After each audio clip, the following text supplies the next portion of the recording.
তাহলে আল্লাহ নবী ইসলাম বিতিরের নামাজের প্রথম রাকাতে পড়তেন সাব্বিহ ইসমা রাব্বিকাল, দ্বিতীয় রাকাতে পড়তেন কুল ইয়া আইয়ুহাল, তৃতীয় রাকাতে পড়তেন কুল হুয়াল্লাহু।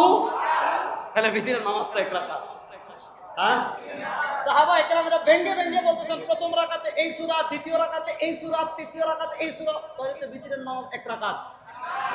রাকাত যখন আমরা 3 রাকাতের আর দলিল দেখালাম না, অসংখ্য গণিত দলিল আছে, তখন ওনারা বলে যে 3 রাকাত পড়তে পারবেন, তবে তোমরা যেই নিয়মে পড়ো এই নিয়মে পড়তে পারবেন না। আমি কয়েকটা কিতাব থেকে দেখাই, দেখেন আরো সুন্দর করে দেখাই। এই হাদিস লা ইউসাল্লিমু শব্দে আলবানী রাহিমাহুল্লাহ এনেছেন, এই হাদিস লা ইউসাল্লিমু শব্দে আব্দুর রাজ্জাক বিন ইউসুফ সাহেব এনেছেন, এই হাদিস লা ইউসাল্লিমু শব্দে এই যে আমাদের উনি হলেন সালাতুর রাসূল প্রফেসর মোহাম্মদ আসাদুল্লাহ আল গালিব আহলে হাদিস আন্দোলনের আমির, তার লেখা এই কিতাবের